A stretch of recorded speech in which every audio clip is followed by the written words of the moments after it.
The sun had barely crested the mesa when the challenge echoed across Dry Creek Valley like thunder before a storm. Word spread faster than wildfire through sagebrush. A widow with fire in her eyes and steel in her voice had thrown down the gauntlet that would separate the wheat from the chaff, the cowboys from the pretenders, the men from the boys. Her name was Catherine Sterling, and she owned the finest piece of horseflesh this side of the Rio Grande. A black stallion named Tempest, 17 hands high, with eyes like coal and a spirit that had never been broken. Not by the 25 men who'd tried, not by the silver-tongued horsebreakers who'd come from as far as Kansas City with their ropes and their boasts and their wounded pride.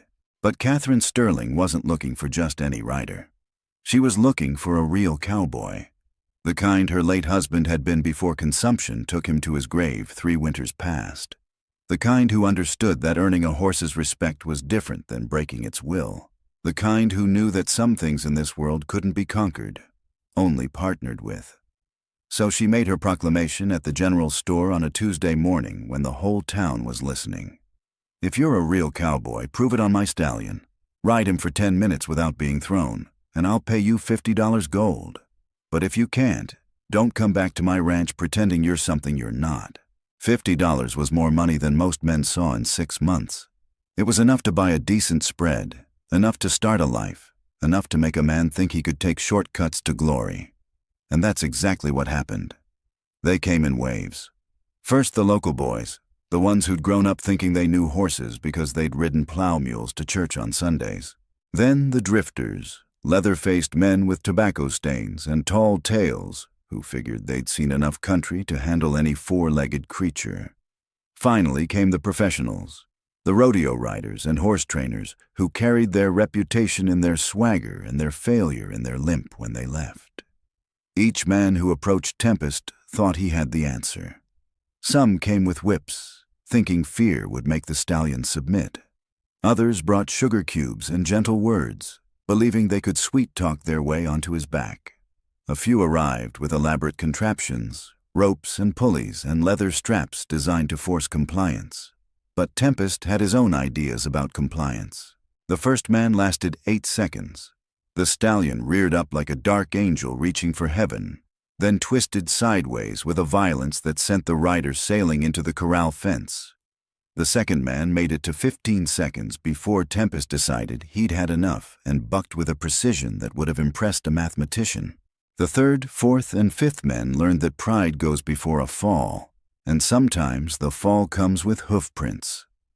By the end of the first week, the town doctor had treated more bruised ribs and wounded egos than he'd seen since the last cattle drive went sideways.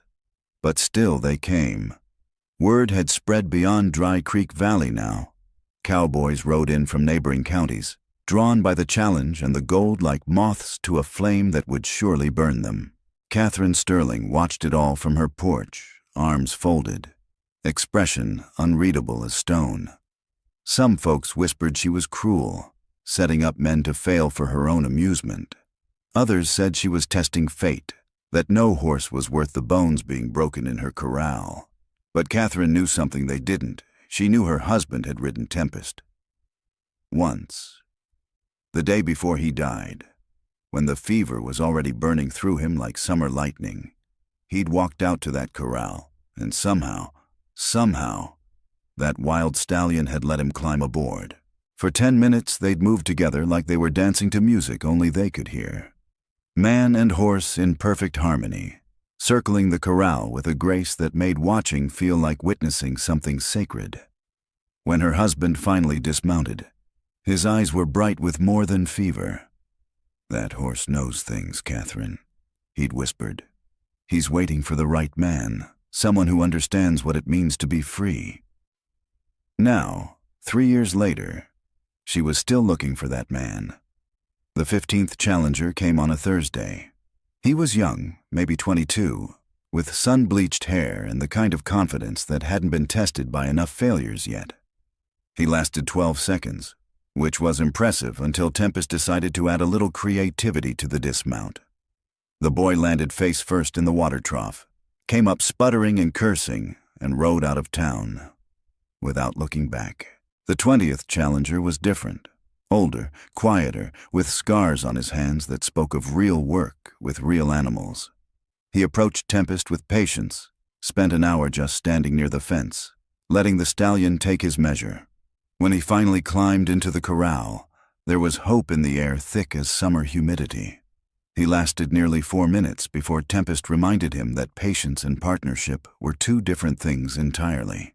By the time the 25th man limped away from the Sterling ranch, defeat hanging on him like a wet coat, the whole county was talking.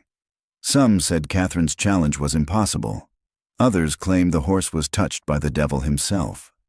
A few wise old-timers suggested that maybe, just maybe, the right man simply hadn't come along yet, but Catherine Sterling kept waiting, because she'd seen what was possible.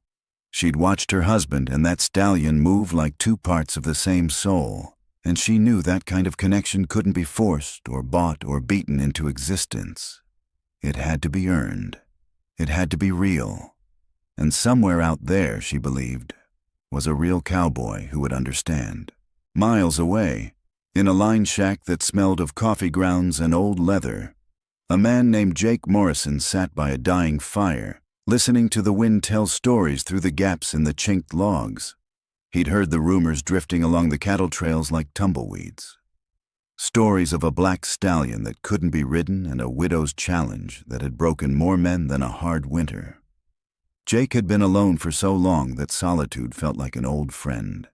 He worked the far pastures for the Double Bar Ranch, checking fence lines and doctoring sick cattle, seeing other humans maybe once a month when he rode into town for supplies.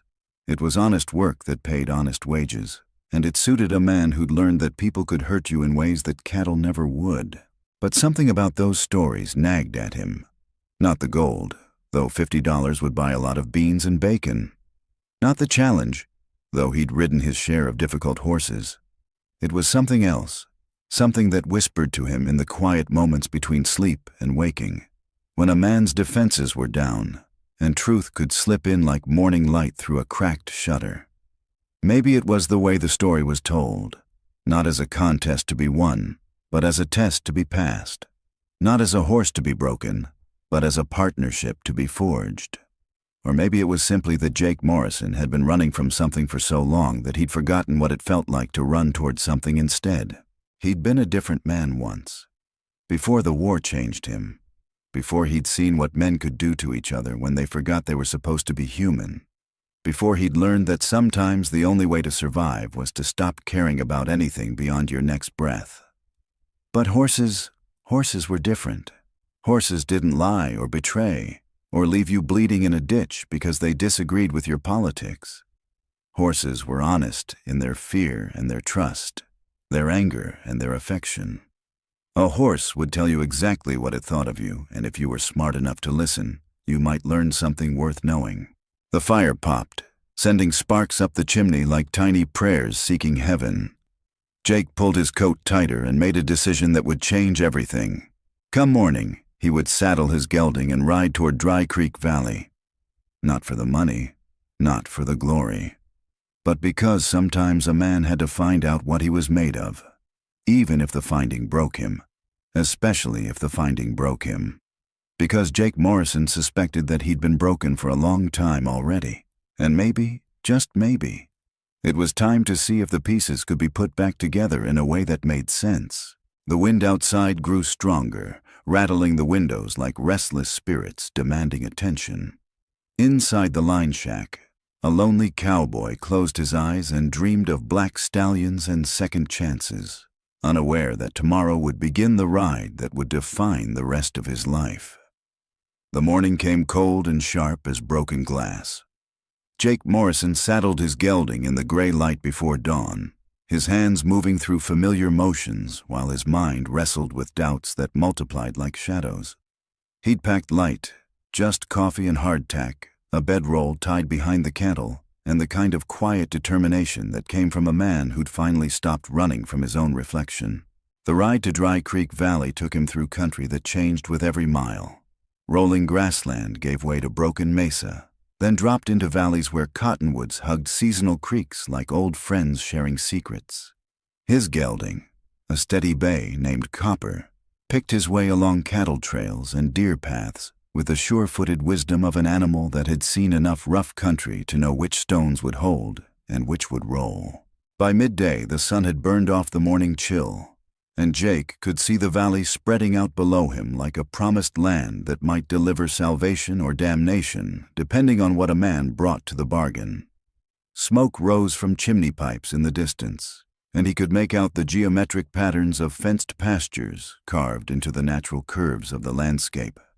But it was the sound that reached him first, a sound like thunder contained in too small a space, like fury given flesh and hooves. Even from half a mile away, Jake could hear Tempest's challenge echoing off the valley walls, a declaration that said more about wildness and freedom than any poem ever written. Copper's ears pricked forward, and Jake felt something stir in his chest that he hadn't felt in years. Not excitement exactly, but recognition, like calling to like across the distance between what was and what might be. The Sterling Ranch sat in a natural bowl of land where spring water gathered and grass grew thick even in dry years. It was the kind of spread that spoke of careful planning and harder work, where every fence post had been set with purpose, and every building placed to catch the morning sun while blocking the worst of the winter wind. But Jake's eyes went straight to the corral, where a crowd had gathered like spectators at a hanging. Another challenger had arrived ahead of him. Jake dismounted at the edge of the crowd and led Copper to a hitching post near the barn. The men gathered around the corral were the usual mix you'd find at any spectacle in cattle country. Cowboys from local spreads, townsmen with soft hands and hard opinions, drifters who followed excitement like dogs following bacon scraps. They were all watching a man in fancy chaps and silver spurs approach the black stallion with the kind of swagger that announced he'd never met a horse he couldn't handle. Tempest stood in the center of the corral like a storm made flesh. His coat was black as midnight water, so dark it seemed to absorb light rather than reflect it. His neck arched with the pride of something that had never bowed to any man's will, and when he moved, it was with the fluid power of controlled lightning. This wasn't just a horse, Jake realized. This was something closer to a force of nature that happened to have 4 legs and a heartbeat. The challenger approached with a rope in one hand and confidence dripping from him like summer sweat. He'd clearly done this before, knew all the tricks, had the kind of reputation that preceded him like dust before a storm. The crowd murmured approval as he began working the rope, building a loop with practiced ease. But Tempest had seen ropes before. When the loop settled over his neck, the stallion's reaction was immediate and devastating. He reared up on his hind legs, front hooves pawing the air like he was trying to claw his way to heaven, then came down with a force that shook the ground. The rope went slack as he spun sideways, using momentum and geometry to create an opening that the challenger never saw coming. The man hit the dirt hard enough to knock the wind from his lungs and the arrogance from his posture. He rolled away from the stallion's hooves, came up gasping and dusty, and for a moment Jake thought he might be smart enough to stay down. But pride makes fools of better men than this one, and he grabbed for the rope again. Tempest's patience had limits, and this challenger had just found them. What followed wasn't pretty. The stallion didn't just buck. He orchestrated a symphony of controlled violence that spoke to years of dealing with men who thought they could take by force what could only be given freely. He twisted and turned, reared and spun, using every trick that evolution and experience had taught him about removing unwanted passengers from his back. The challenger lasted maybe 30 seconds before Tempest decided the conversation was over. A final, decisive buck sent the man flying toward the fence with enough force to rattle the rails. He landed in a heap of expensive leather and wounded pride, then crawled toward the fence like a man trying to remember which end was up. The crowd was already dispersing, muttering among themselves about impossible horses and foolish challenges, when Jake finally saw her clearly for the first time. Catherine Sterling stood on the ranch house porch like she was holding court with the sky itself. She wasn't beautiful in the way that stopped conversations in saloons, but there was something about her that made you forget to look away. Her hair was the color of autumn leaves, pulled back in a way that framed a face that had learned to weather storms without breaking. Her dress was practical rather than pretty, but it fit her the way good leather fits a working man's hands, shaped by purpose and strengthened by use. But it was her eyes that held Jake's attention. They were the color of winter sky, gray with hints of blue that suggested depths you might never reach bottom of. They were the eyes of someone who had loved deeply and lost completely, who had been broken and rebuilt herself stronger than before. They were eyes that had seen through 25 men's pretenses and found them wanting. Now those eyes were looking at Jake with the kind of assessment that could weigh a man's soul and find it either worthy or lacking in the space of a heartbeat. He felt exposed under that gaze, like she could see past all his carefully constructed defenses to the scared, hollow man he'd been trying to hide from for so long. "Are you here to try your luck with my horse?" She called down from the porch, her voice carrying clearly across the distance between them. Jake touched the brim of his hat, a gesture that came from somewhere deeper than manners. "Thinking about it, ma'am." She studied him for a long moment, taking in his worn but well-maintained gear. The way he moved around horses like he belonged in their world, the quiet confidence that came from years of honest work, rather than empty boasting. "What makes you different from the others?" It was a fair question, and Jake found himself considering it seriously rather than reaching for the easy answer. What did make him different? He wasn't stronger than some of the men who'd tried. He certainly wasn't richer or better connected. He didn't have a reputation that preceded him or skills that set him apart from every other cowboy who'd learned his trade on the back of difficult horses. But maybe that was the answer. "Can't say that I am different, ma'am," he said finally. "But I'm not here to prove anything to anybody. Not to you, not to that crowd, not even to myself. I'm just here to see if that horse and I might find some common ground." Something shifted in Catherine Sterling's expression, a softening around the edges that suggested his words had found their mark. She came down from the porch with the fluid grace of someone who'd learned to move efficiently through a world that didn't waste motion, and Jake caught the scent of lavender soap and honest work as she approached. "What's your name, cowboy?" "Jake Morrison, ma'am. I work the line shacks for the Double Bar, up north of here." "Catherine Sterling." She extended her hand, and when Jake took it he was surprised by the strength in her grip, the calluses that spoke of real work with real consequences. "You ever been married, Jake Morrison?" The question caught him off guard, not because it was inappropriate, but because it cut straight to something he'd been avoiding for years. "No, ma'am. Came close once, before the war. After that..."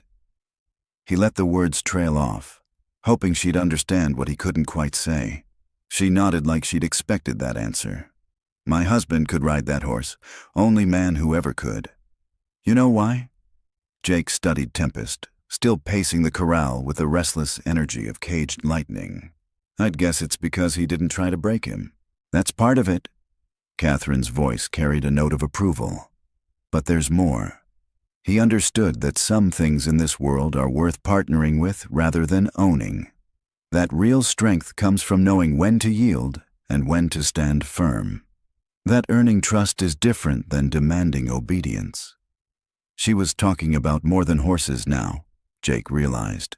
She was talking about the kind of man her husband had been, the kind of man she was looking for, the kind of man who might understand that some challenges weren't meant to be conquered but transcended. "The rules are simple," Catherine continued. "Stay on his back for 10 minutes without being thrown, and you win the $50. But if you get thrown, you leave and don't come back. And Jake Morrison?" "Yes, ma'am. Don't try this unless you're sure. Because once you step into that corral, there's no going back to who you were before." Jake looked at the corral, then back at Catherine Sterling, and felt something settle into place inside his chest, like a key finding its lock. "Ma'am, I haven't been sure about much of anything for a long time, but I'm sure about this." She studied his face for another moment, then nodded once. "Then you better get acquainted with him first. Most men just climb over that fence like they're mounting a Sunday horse. Tempest doesn't appreciate that kind of presumption." Jake approached the corral slowly, his boots making soft sounds in the packed earth. The few remaining spectators had gathered closer now, sensing that this cowboy might be different from the parade of failures they'd witnessed. But Jake barely noticed them. His attention was fixed on the stallion that stood watching him with eyes like black diamonds, intelligent and calculating and utterly without fear. "Easy there, partner," Jake said quietly, his voice carrying no further than the horse's ears. He didn't climb the fence. Instead, he leaned against the rails and simply waited, letting Tempest take his measure the same way he was taking the stallion's. Tempest approached with the cautious curiosity of something wild that had learned to expect the worst from humans, but hadn't quite given up hope of finding better. He came within 10 feet of the fence and stopped, nostrils flaring as he caught Jake's scent. The stallion's ears moved forward and back, reading signals that most men never learn to send. "You've had your fill of fools, haven't you?" Jake murmured. "Men who think they can take what you never offered to give. But that's not what this is about, is it?" Tempest took another step closer, then another. Jake remained perfectly still, not reaching out, not making demands, just being present in the way that horses understood better than words. Time stretched like taffy in summer heat, measured not in minutes but in heartbeats and the subtle shift of muscle beneath midnight hide. "My husband used to talk to him just like that," Catherine said softly from behind Jake. Said horses could hear the truth in a man's voice, even when the man himself had forgotten what truth sounded like. Jake turned his head slightly but kept his eyes on Tempest. "What did your husband do?" "Before the consumption took him, he was a horsebreaker, the best in 3 counties. But he never broke anything, if you understand my meaning. He had a way of showing horses what they could become instead of forcing them to be something they weren't." Her voice carried the weight of memory and loss. "He said the best horses, the ones worth having, they choose their riders as much as riders choose them." Tempest had moved closer now, close enough that Jake could see the scars along his neck and shoulders, evidence of previous encounters with men who'd tried to take by force what could only be earned through understanding. There was intelligence in those dark eyes, and something else. Recognition, maybe. Or possibility. "He's been waiting," Jake said, not really speaking to Catherine, but not exactly talking to himself either. 3 years, she confirmed. 3 years of men thinking they could master him with whips or bribes or fancy gear. 3 years of him teaching them the difference between submission and partnership. Jake finally moved, just his hand, extending it palm up toward the fence rail. Tempest's ears flicked forward, and after a moment that felt like forever. The stallion stepped close enough to blow warm breath across Jake's fingers. Not quite touching, but close enough to establish that communication was possible. "You ready for this?" Catherine asked. Jake looked at her over his shoulder, seeing something in her expression that hadn't been there before. Hope, maybe. Or the kind of cautious optimism that comes from watching too many dreams die, but not quite being ready to give up on dreaming. "Ma'am, I've been ready for something like this my whole life. I just never knew what it was until right now."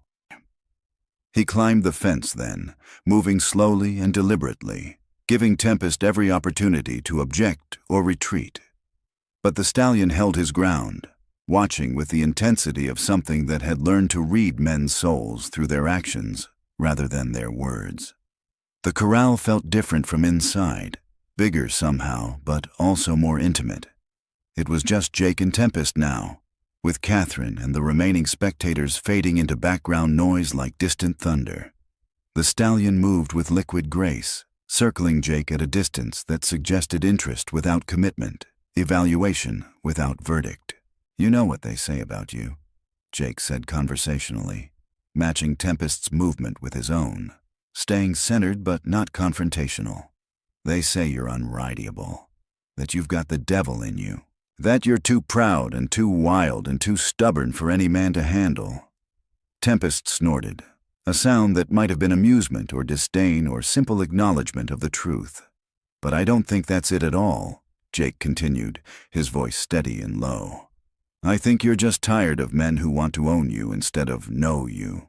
Tired of being treated like a problem to be solved instead of a partner to be earned." The stallion's ears pricked forward. and he slowed his circling pace. Not stopping, not yet, but considering. See, the thing is, I'm not here to break you or tame you or make you into something you're not. Jake stopped moving and let Tempest continue his circle. I'm here because I think maybe we've both been carrying something heavy for too long. And maybe, just maybe, we can help each other figure out how to set it down. Tempest completed another circle, then another, each one bringing him incrementally closer to where Jake stood in the center of the corral.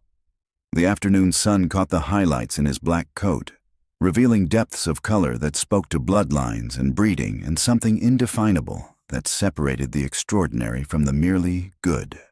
"My husband said something once," Catherine called from the fence, her voice carrying clearly in the still air. "He said the best horses don't need to be broken because they were never really wild to begin with. They were just waiting for someone who could speak their language." Jake nodded without taking his eyes off Tempest.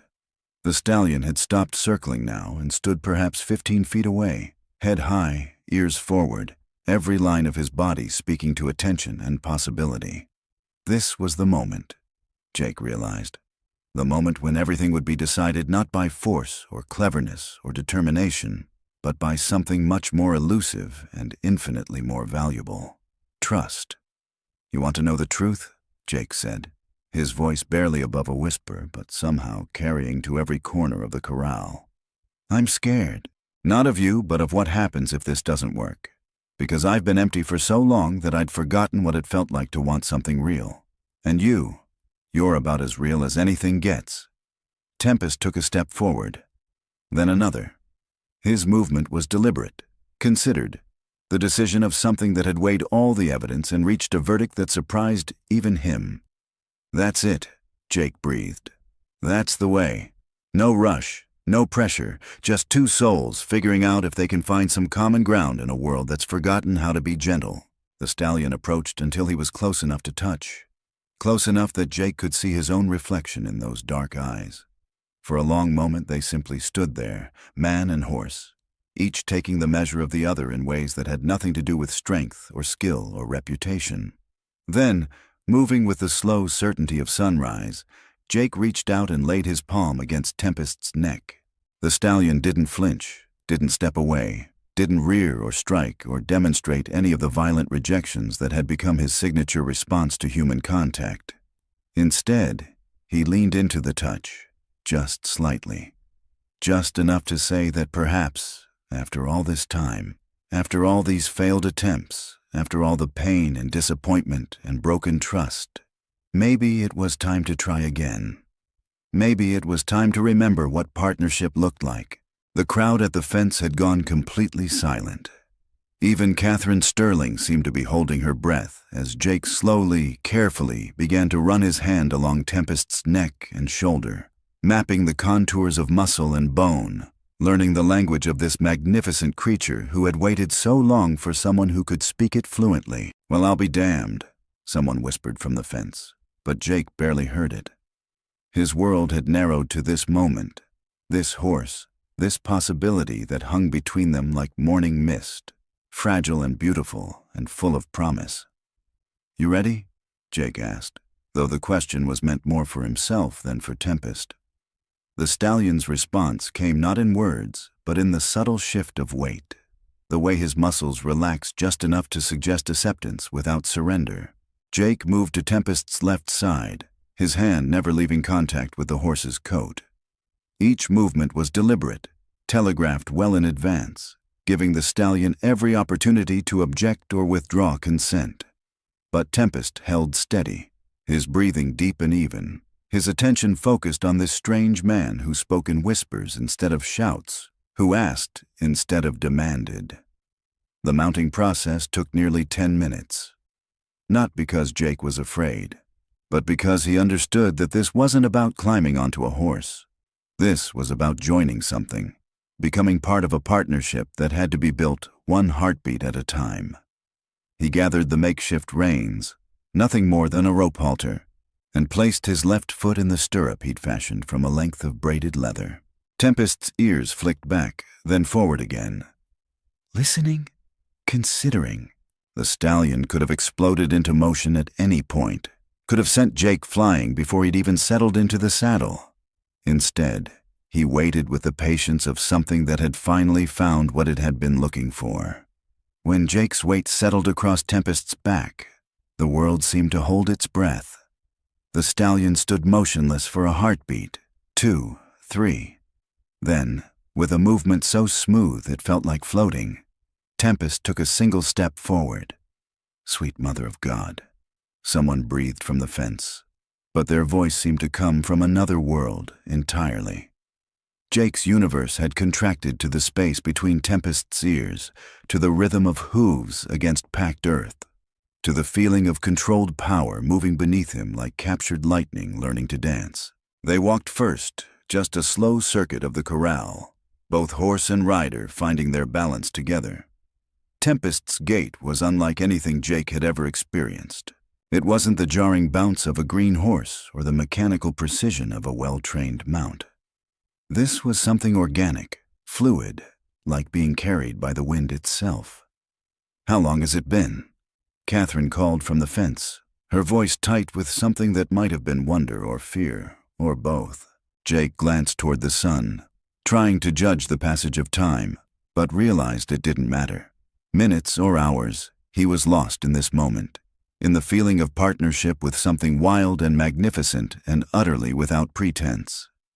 Tempest moved beneath him with growing confidence, their connection deepening with each stride. Then the stallion made his decision. Without warning, without any of the preliminary theatrics that usually announced a horse's intention to test its rider, Tempest launched into a trot. Not the jarring, bone-rattling gait that most horses produced, but something smoother, more purposeful. Jake felt the change in rhythm, the shift from walking meditation to something approaching flight, and instead of fighting it, he went with it. "That's it," he whispered, his voice lost in the wind they were creating. "Show me what you can do." Tempest's response was immediate and breathtaking. He shifted into a canter that felt like riding a storm cloud, each stride covering ground with the efficiency of something born to run. The corral fence flashed past them in a blur of wood and wire, and Jake caught glimpses of faces pressed against the rails, mouths open in amazement. But none of that mattered. What mattered was the conversation happening between his body and Tempest's, the wordless communication that flowed between them like electricity through copper wire. When Jake shifted his weight slightly to the left, Tempest banked into the turn with the precision of a hawk riding thermals. When Jake relaxed his grip on the reins, the stallion responded by extending his stride, reaching for distance and speed, with the joy of something finally allowed to be what it was meant to be. They were no longer rider and horse. They were something new, something that had never existed before this moment and might never exist again. They were partnership made manifest, trust given form, the answer to a question that neither had known how to ask until they found each other. The minutes stretched and flowed like honey in sunlight. Jake lost track of everything except the rhythm beneath him, the feeling of Tempest's breathing synchronized with his own, the way the stallion's ears stayed pricked forward in an expression of pure, uncomplicated joy. This wasn't about dominance or submission, breaking or being broken. This was about two souls recognizing something familiar in each other and choosing to move forward together. 10 minutes. Catherine's voice cut through the sound of hooves and wind, but she might as well have been speaking from another planet. Jake heard her words without comprehending their meaning, too lost in the conversation he was having with Tempest to remember that this had started as a challenge with rules and time limits and monetary prizes. But Tempest remembered. The stallion began to slow, not from exhaustion or reluctance, but with the deliberate control of something that understood the difference between freedom and chaos. He brought them down from canter to trot, to walk with the same fluid grace that had marked their entire ride, finally coming to rest in the center of the corral where they had begun. The silence that followed was profound. Jake could hear his own heartbeat, could feel Tempest's breathing gradually returning to normal beneath him, could sense the weight of a dozen pairs of eyes watching from the fence. But none of that seemed real. What was real was the warmth of the horse between his legs, The trust that had been offered and accepted. The knowledge that something fundamental had changed in both of them. "I'll be damned," someone finally whispered from the crowd, and the words seemed to break whatever spell had held the moment suspended outside of time. Jake dismounted slowly, his legs unsteady not from fear, but from the after-effects of experiencing something transcendent. Tempest turned his head to watch Jake's descent, and for a moment their eyes met in a look that contained volumes of unspoken understanding. 15 minutes, Catherine said, her voice carrying clearly across the corral. "You rode him for 15 minutes. Jake looked at her in confusion, still too dazed by what had just happened to fully process her words. "The challenge was 10 minutes, Mom. I figured—" "The challenge was 10 minutes without being thrown," she interrupted, stepping through the gate into the corral. "You weren't thrown. You could have ridden him all afternoon if you'd wanted to." She approached Tempest with the easy familiarity of long acquaintance, running her hand along his neck in a gesture that was part congratulation, part relief, part something deeper that Jake couldn't quite identify. The stallion whickered softly at her touch, a sound of contentment that Jake had never heard him make before. "He remembers," Catherine said softly, her hand still stroking Tempest's neck. "He remembers what it feels like to carry someone who understands." Jake watched the interaction between woman and horse, seeing in it echoes of the partnership he had just experienced. There was history here, layers of meaning that went deeper than any simple transaction or challenge. Catherine Sterling wasn't just offering $50 to anyone who could ride her horse. She was looking for something specific, something that had been lost and might never be found again. "Your husband," Jake said quietly. "He rode like that?" Catherine's smile was soft and sad and beautiful all at once. "He rode exactly like that, like he was born to it, like Tempest was born to carry him." She looked at Jake with eyes that held depths he was only beginning to understand. "I haven't seen anything like it since the day he died." The crowd at the fence was beginning to disperse now, the spectacle over, the impossible made routine by the simple fact of its accomplishment. But Jake barely noticed their departure. His attention was fixed on Catherine, on the way she looked at him with something that might have been recognition or gratitude, or the first stirrings of something neither of them was ready to name. "The money," she said, reaching into the pocket of her dress. $50, as promised. Jake looked at the gold coins in her palm, then back at her face. The money seemed suddenly irrelevant, a detail from a different world where such things mattered. "Keep it," he said. This wasn't about the money. Catherine's eyebrows rose in surprise. "Then what was it about?" Jake looked at Tempest, who stood between them like a bridge connecting two souls who had been walking parallel paths without knowing it. "I think it was about finding something I didn't know I was looking for." "And what was that?" He met her eyes, seeing in them the same recognition he felt stirring in his own chest. Home, maybe, or at least the possibility of it. Catherine Sterling had been alone for 3 years. 3 years of managing a ranch by herself, of making decisions that affected not just her own future but the future of every animal in her care. 3 years of well-meaning neighbors offering advice she didn't need, and suitors offering protection she didn't want. 3 years of proving to herself and everyone else that she could survive without a man's help. But surviving wasn't the same as living, and watching Jake Morrison ride her husband's horse had reminded her of the difference. "You have somewhere you need to be?" she asked, the question casual but weighted with possibility.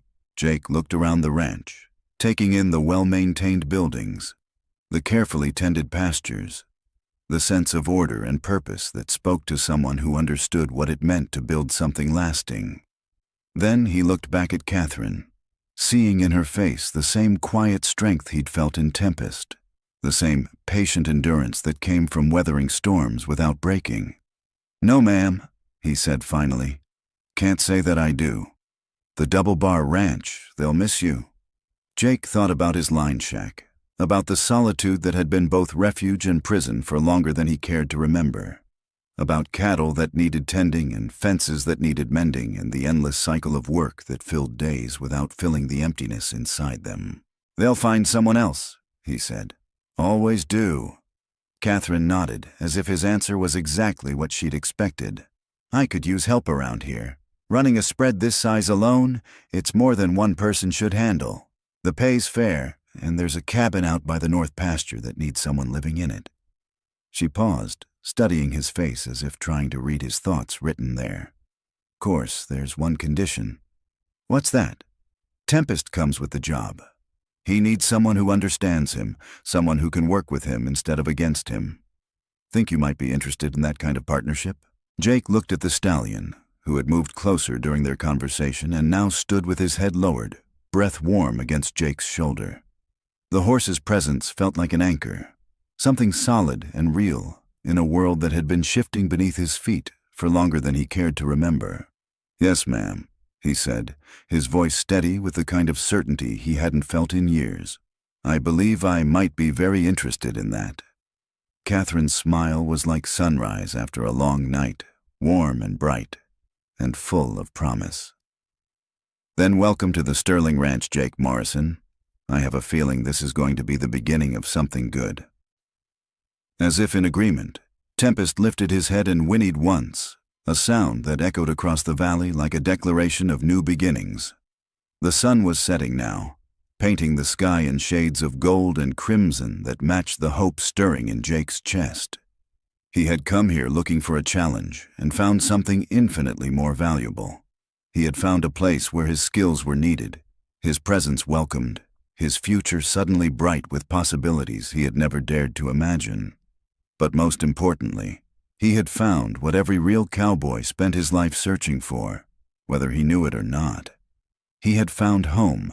The seasons turned like pages in a well-worn book, each one marking changes that went deeper than weather or work routines. By the time spring returned to Dry Creek Valley, Jake Morrison had become as much a part of the Sterling Ranch as the cottonwoods by the creek or the morning mist that clung to the pastures like a gentle blessing. He had moved into the cabin by the north pasture, a sturdy structure that had sat empty too long but welcomed him like it had been waiting.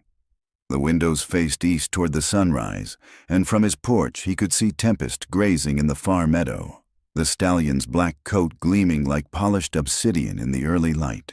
The work suited him in ways he hadn't expected.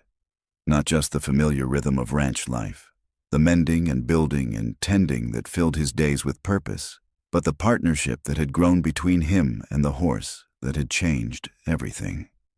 Tempest had become more than a mount, more than a working animal. He had become a translator of Jake's intentions, carrying him across the range with the understanding that comes from shared experience and mutual respect. Catherine had watched this partnership develop with the quiet satisfaction of someone who had planted seeds in good soil and seen them flourish beyond her wildest hopes. She had also watched Jake himself change, seen the hollow look leave his eyes, witnessed the gradual return of something that might have been joy if it hadn't been buried so deep for so long. But it was the moments between work that spoke loudest about what was growing between them. The shared cups of coffee on her porch when the evening chores were done. The conversations that started about cattle and weather and ended up touching on dreams and losses and the careful hope that maybe, just maybe, the future could be different from the past. You know, Catherine said one evening as they sat watching the sun paint the western sky in shades of copper and gold, I never thanked you properly. Jake looked at her over the rim of his coffee cup, puzzled. For what? For proving me right. She smiled, the expression soft and genuine. For 3 years I insisted that Tempest wasn't unrideable, just misunderstood, that he was waiting for the right man, someone who could see past his reputation to what he really was. Most folks thought I was fooling myself, holding on to something that couldn't be held. And now they see what I always knew was possible. She paused, her gaze drifting toward the pasture where Tempest stood silhouetted against the evening sky. Sometimes the most worthwhile things in life are the ones you have to wait for. There was something in her voice, a weight behind the words that suggested she wasn't talking only about horses. Jake felt his heart skip a beat, recognizing the moment for what it was, the careful opening of a door that had been locked for too long. Catherine, he said quietly, setting down his cup and turning to face her fully.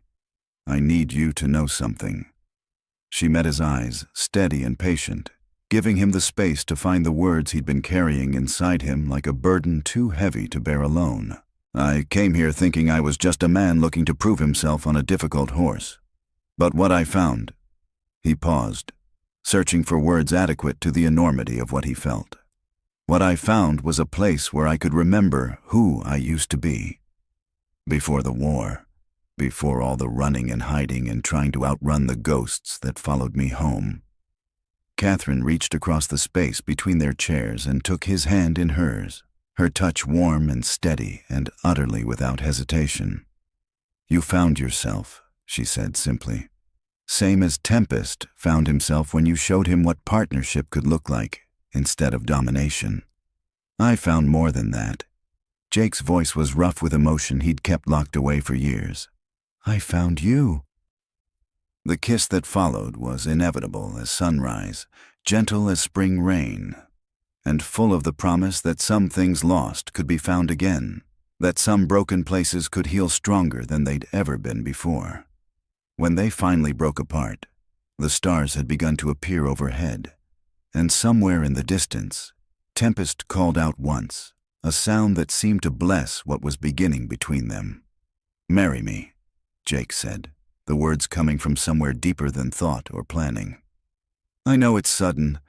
I know I don't have much to offer except a cowboy's wages and a heart that's finally remembered how to hope, but—" Catherine silenced him with another kiss, this one fierce and joyful and full of the certainty that comes from recognizing something you've been waiting for without knowing its name.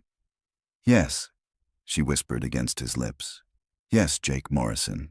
Yes to all of it." The wedding took place 6 months later, on a October morning when the cottonwoods had turned gold and the air carried the crisp promise of winter. It was a simple ceremony, held in the ranch house parlor with a handful of neighbors as witnesses and a preacher who had ridden out from town specifically for the occasion. Catherine wore her mother's dress, carefully preserved and altered to fit, the ivory silk complemented by a strand of pearls that had been her grandmother's. Jake had bought a new shirt for the occasion, pressed his best pants, and polished his boots until they reflected the morning light streaming through the windows. But it was Tempest who provided the most memorable moment of the ceremony. As Jake and Catherine spoke their vows on the front porch, the Stallion approached the fence and stood watching, his magnificent head held high, his presence somehow sanctifying what was taking place. When the preacher pronounced them husband and wife, Tempest reared up on his hind legs once, a joyful celebration that made everyone laugh and Catherine cry happy tears into her new husband's shoulder. The years that followed were marked not by dramatic events, but by the quiet accumulation of contentment. Jake proved to be not just a skilled ranch hand, but a natural leader, gradually taking over more and more of the daily operations as Catherine's trust in his judgment grew. Together they expanded the Sterling Ranch, adding new pastures and breeding programs, building a reputation for quality horses that spread far beyond Dry Creek Valley. Tempest became the foundation stallion of their breeding program, his offspring inheriting not just his speed and strength, but his intelligence and his ability to form deep bonds with the right humans.